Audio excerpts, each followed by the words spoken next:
नमस्कार, lead India publishers association में आपका बहुत बहुत स्वागत है। मैं हूं डॉक्टर तरुणा एस गौड़।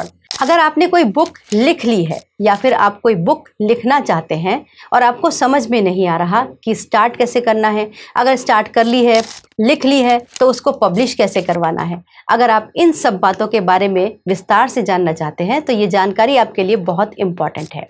क्योंकि किताब बड़ी मेहनत से लिखी जाती है और एक अच्छी किताब लिखते समय आपको उन गलतियों से ज़रूर बचना चाहिए। आप में से बहुत से लोग स्टूडेंट भी हो सकते हैं, पीएचडी करने वाले स्टूडेंट्स भी हो सकते हैं और वो भी हो सकते हैं जो रिसर्च पेपर लिख रहे हैं और चाहते हैं कि उनका रिसर्च पेपर किसी अच्छे जर्नल में छपे, क्योंकि इसके पॉइंट्स होते हैं जो पीएचडी के अंदर काम आते हैं। इसके अलावा अगर आप टीचिंग जॉब में जाना चाहते हैं तो भी आपके रिसर्च पेपर, आपकी बुक, आपकी पीएचडी आपके बहुत काम आती है।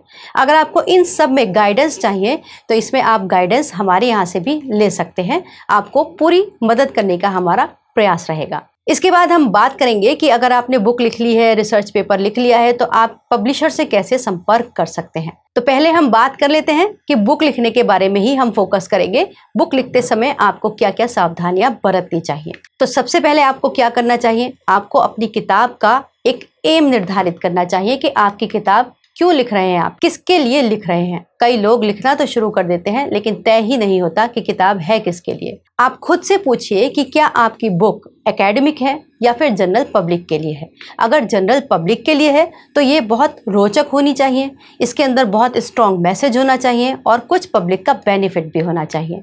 इसके अलावा अगर आपकी किताब एकेडमिक है तो आप उस सिलेबस के अकॉर्डिंग लिखिए जहाँ पर आपके लिए वो स्टूडेंट अवेलेबल हो, जो बच्चे इंतज़ार कर रहे हो, ताकि आप यूनिवर्सिटीज़ में भी अप्रोच कर सकें कि आपकी ये बुक नॉलेजेबल है और बच्चों के लिए प्रेस्क्राइब की जा सकती है। दूसरा पॉइंट जो ध्यान रखने का है वो है रिसर्च वर्क को लेकर। अगर किताब में आपके जो फैक्ट्स हैं, जैसे कानून है, समाज है, पत्रकारिता है, इन सब के ऊपर अगर आप लिख रहे हैं तो आपको डिटेल में रिसर्च करना चाहिए। एक एक फैक्ट को वेरीफाई करने के बाद ही अपनी बुक के अंदर इंक्लूड करना चाहिए, क्योंकि आपके पाठक आपके ऊपर भरोसा करते हैं और अगर उनको कोई तथ्य मिलेगा तो वो आगे कहीं ना कहीं उसको ज़रूर मेंशन करेंगे, यूज करेंगे। तीसरा पॉइंट जो है वो है कि बहुत लंबा या फिर बिखरा हुआ कंटेंट। पहली किताब में लोग अक्सर ये गलती कर डालते हैं क्योंकि उनको आइडिया नहीं होता, बहुत सारी भावनाएं होती हैं, वो ज़्यादा से ज़्यादा लिखना चाहते हैं। लेकिन आप अपने जो बुक है उसको चैप्टराइजेशन कर लीजिएगा, छोटे छोटे चैप्टर बना लीजिएगा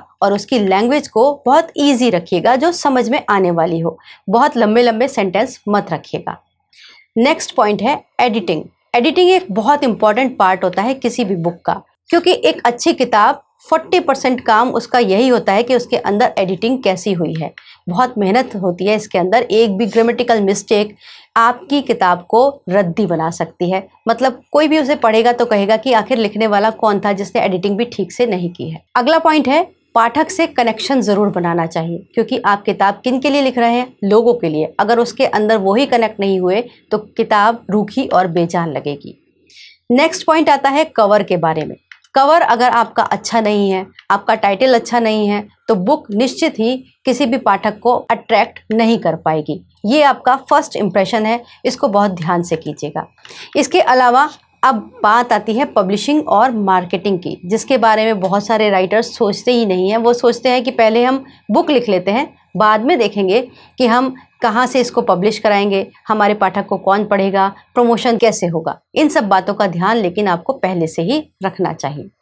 अब आते हैं उस सबसे इम्पॉर्टेंट पहलू पर जिसके लिए आपने ये वीडियो अभी तक देखा है और आप इंतज़ार कर रहे हैं, और मैं भी जल्दी जल्दी ही पहले पार्ट को फिनिश कर रही थी। तो दूसरा पार्ट है कि पब्लिशर से संपर्क कैसे करना है, क्योंकि लिख तो ली, पब्लिश कैसे होगी, ये सबसे इम्पॉर्टेंट है। और सबसे पहला इम्पॉर्टेंट चरण इसका है पब्लिशर को किताब को भेजना। तो इसके लिए आपको क्या करना चाहिए, पूरी की पूरी किताब, जैसे मान लीजिए आपने 200-250 पन्नों की लिख ली, लेकिन पूरी किताब मत भेजिए। ना तो पब्लिशर के पास टाइम होगा और ना ही वो कॉपीराइट के लिए सेफ होगी। सबसे पहले एक प्रपोजल बनाइए और बुक का प्रपोजल तैयार कीजिए, जिसके अंदर आप अपने जो भी कंटेंट है उसका एक जिस्ट बना लीजिए कि हमारी किताब में क्या है, पाठकों को इससे क्या मिलेगा, क्या इम्पॉर्टेंट है। लेखक का परिचय जोड़ दीजिएगा, साथ ही साथ ये भी बताइएगा कि हमारी किताब महत्वपूर्ण क्यों है और किसके लिए है। इसके अलावा 1-2 चैप्टर आप अपने बुक प्रपोजल के साथ सैंपल के तौर पर जोड़ सकते हैं। अब बात करते हैं कि आप पब्लिशर कैसे ढूंढेंगे। मैं कुछ पब्लिशर्स के नाम आपको बता देती हूँ, जैसे बुक्स आर्केड है, पेंगुइन रैंडम हाउस है, हार्पर कॉलिंस है, रूपा पब्लिकेशंस है। इनमें से कुछ नाम बहुत बड़े बड़े पब्लिकेशंस के हैं। हो सकता है कि आप इन्हें अपनी बुक को भेजें और ये कंसीडर ना करें, लेकिन अगर आपको लगता है कि आपका संपर्क इनसे नहीं हो पा रहा तो आप हमारे हेल्पलाइन नंबर 9899744568 पर कॉल कर सकते हैं। हम आपको विस्तार से गाइड करेंगे कि आप बुक को किस तरीके से लिख सकते हैं, कैसे आप सिनॉप्सिस बना सकते हैं, कैसे आप उसे पब्लिश करवा सकते हैं। उम्मीद करते हैं ये वीडियो आपके लिए उपयोगी होगा। अगर आपको ये वीडियो अच्छा लगा हो तो इसे लाइक कीजिएगा, शेयर कीजिएगा और सब्सक्राइब ज़रूर कीजिएगा। वीडियो देखने के लिए बहुत बहुत धन्यवाद।